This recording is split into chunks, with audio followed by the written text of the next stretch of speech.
Hey, it's about 17 below. Good time to go transfer some heating oil. This video we're going to cover basically how we transfer our heating oil. We used to use autofill, but for 25 years I was in and out of town. But after seeing them fill us up every year around Thanksgiving to Christmas, which is the most expensive time of the year, and it also hits your budget pretty hard during the holidays, I decided, hey, we own the equipment, we might as well transfer it ourselves.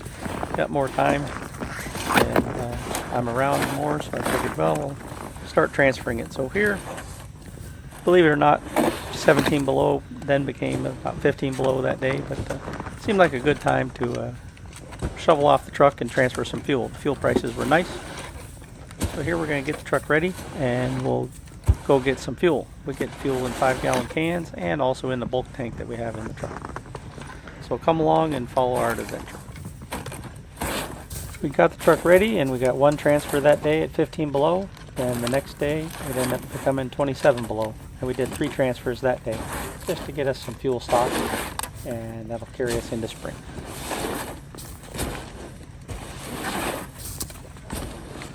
This truck is 31 years old and it works great. It's always been outside. It's too large and takes up too much garage space, so it always stays outside. It's driven in and out of Alaska a few times, out to Oklahoma and back in an equipment trailer, out to Arizona and back to bring back the car, and out to Oregon and back to bring back my wife and her belongings and her car all in one trip.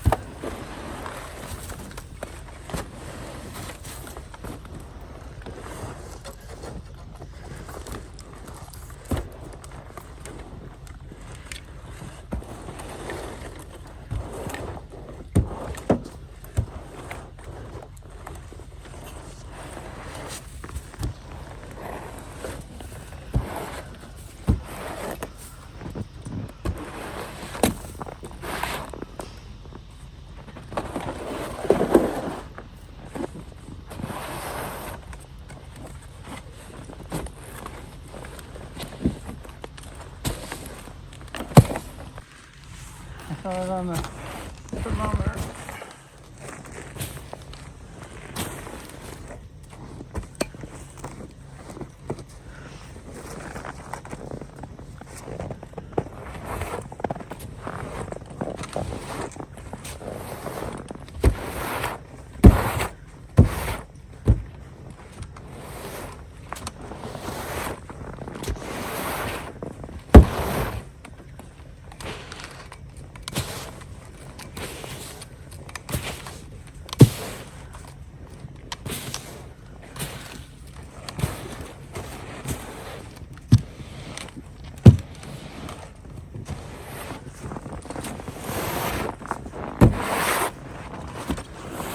Oh, probably 12, 18 inches. And we didn't do anything in November or December. Just snowed here recently.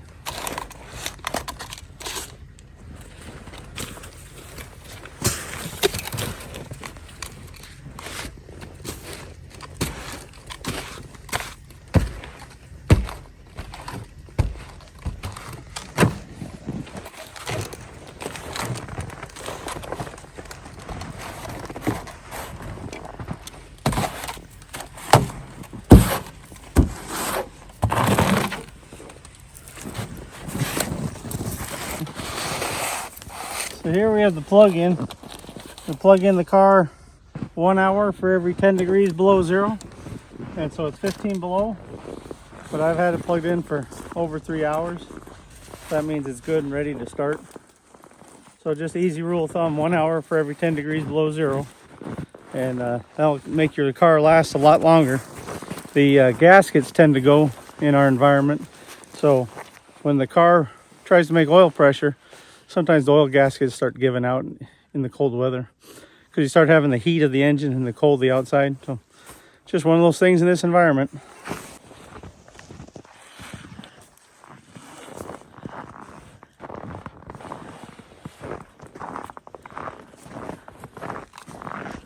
So the main thing is older vehicles and in the cold, they'll leak a little bit, but it's a lot easier to just check the fluids and keep up after it than trying to take the engine all apart to fix simple gaskets. It's nice if you can, but sometimes you wait until it's a full project and do a lot more.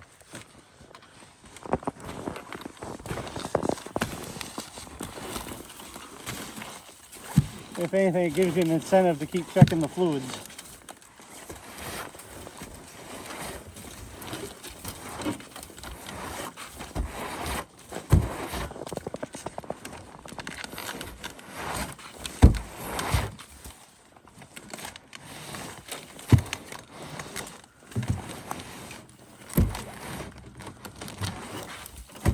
Main thing is be careful when you get around the windshield wiper sprayers, because at these temperatures those plastic pieces do nothing but break. And then when they get older, sometimes it's harder to find those parts.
Okay, I put these on here because it makes it easier for popping the hood latch. That and the manufacturer makes a plasticky hood latch that when you take it to the dealer or mechanics, they go out and the young people ape on it and then it gets broken. Then they want, you know, like a close to 200 bucks for a steel cable, which is just ridiculous because then they're going to break it again. So I just put these remote latches on there so when you're out front, it's easy to pop the hood.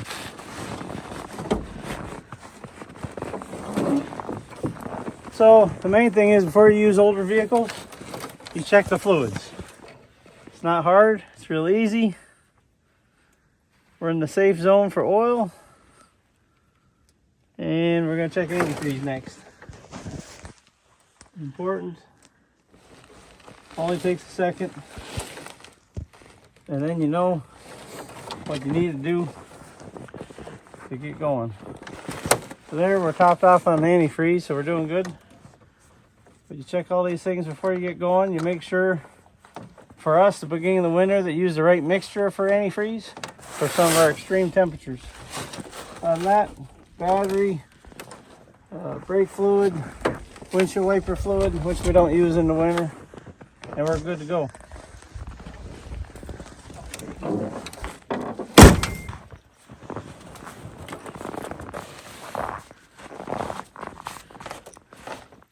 Firing up the diesel, 31 years old, and it's 15 below.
I've got a hand throttle on the diesel, just like for airplanes or for PTO, that you can set it for a higher idle. High idle in the cold weather will help the engine warm up. If you leave a diesel at just an idle in cold weather, it'll dilute your crankcase oil because it won't get an efficient efficient burn.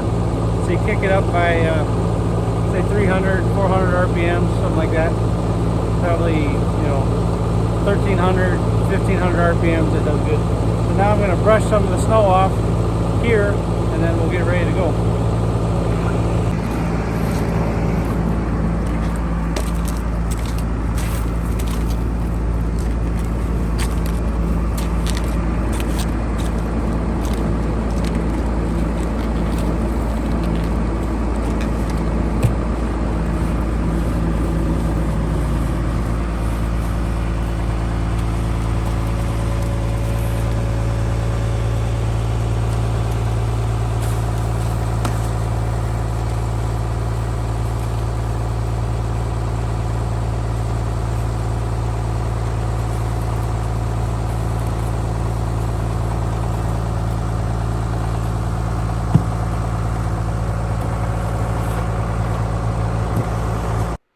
For constant cold weather operations, we have covers, inserts that go over the grill. That helps it heat up more in the winter. We just don't have them on this time.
These are some heating oil cans we use for hauling heating oil.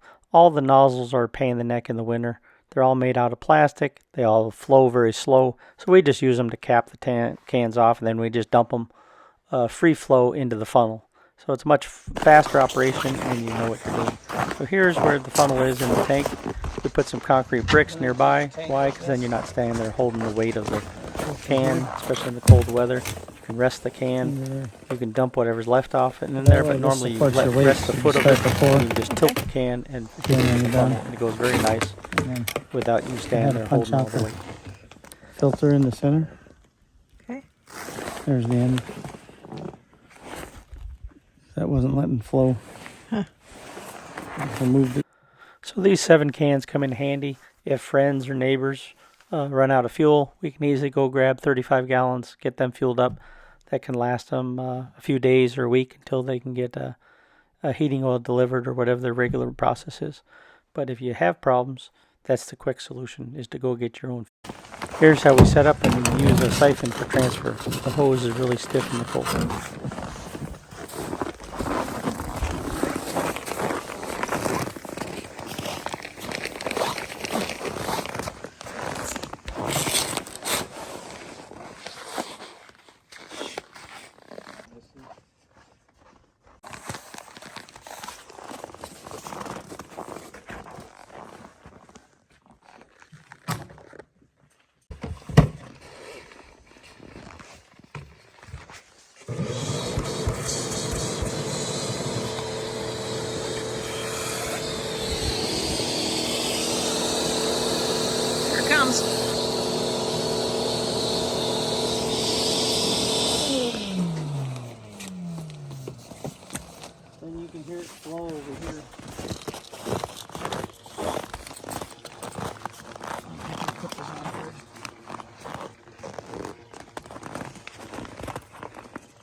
Okay, so this is heating oil transfer, putting heating oil in the tank. I have a fuel pump over there, but it came from a relative and it quit working. So I tried to work on it, but it seems to be not reliable. Also, that hand valve has been worked over a few times, so now it's like always on, even whether it's pulled or not, so that's not good to use. So I'm working to replace that. But when you need to move fuel and you don't have a pump, just do a fuel transfer with the siphon, and then I can start a siphon real easy. Instead of sucking on it, just use a shop vac. So you can start it real quick and you can see it coming in the clear pipe. Clear pipe's pretty stiff in the cold, but at least we can get the fuel transferred. So it's coming out of the truck tank. I use the transfer tank that's in the truck. It's a 110 gallon tank, 120 gallons, something like that. And then I use a bunch of the 5-gallon cans. So get us transferred, get us filled up. Fuel price changed. It was like fuel price change. It was like $3.29 in the fall, and now it's like $3 a gallon right at the end of December. So good time to fill up. I like to carry more in the fuel tank, but we just ran into some issues this year. But it's nice in the winter to have all that fuel, because then you don't have to worry about getting vehicles in and out or delivering the fuel. Anyway, so that's heating oil there in Fairbanks, Alaska. It's about 15 below today, and we got the truck dug out and got some fuel transferred. Pretty good day. Oh, and then the other thing I was going to mention is that, like, for us to transfer our own fuel, we save roughly $1 a gallon is what I calculate for myself. So if I go get fuel and bring it up here, say here I brought 35 gallons and 100 gallons, so I got 135 gallons. So I saved $135 easily right there. And we have a little more control on it. So I try to watch the price, and that way we can average it out over the year and buy it at good price intervals.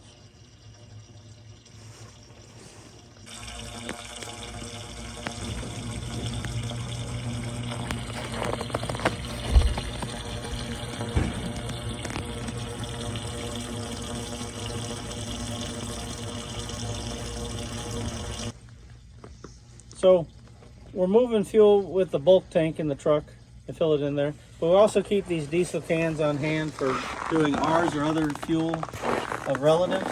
Sometimes relatives might run out of fuel or something. We can go remedy the situation. So we can take these and we can get them 35 gallons of fuel in one trip. So by having that, it's real nice to be able to go help somebody out. We had a neighbor, my daughter was watching their house, and it ran out of fuel because their autofill forgot or didn't make it up to their house because we had some rainy, icy weather.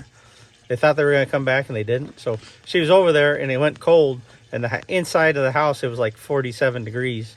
So even the cats were cuddling up to her. So we took our heating cans and went and got some fuel and put it in the tank. And sure enough, the furnace works pretty good when you apply the fuel to it. So a lot of times we do that for a fuel savings or just for convenience, because sometimes you can't get fuel delivery when you truly need it. So this way you can get by until you can get on somebody's schedule or something like that. But for us, we got a lot of time, so we save roughly $1 a gallon, and that adds up over the year to roughly maybe $1,300 to $1,500 a year that we'd save by doing it ourselves. And we have a little more control.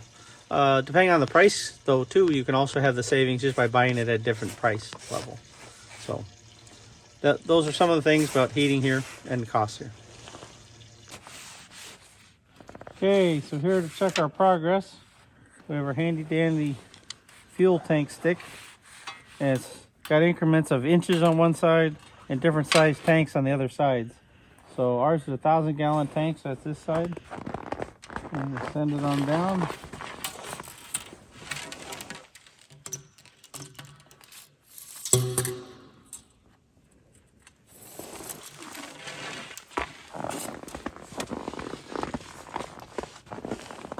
So it shows there, their fuel level is right about it's just below 182. So we went from 60 to 182. So 120, 30 gallons, something like that. So there we go. So that's how we do our fuel here.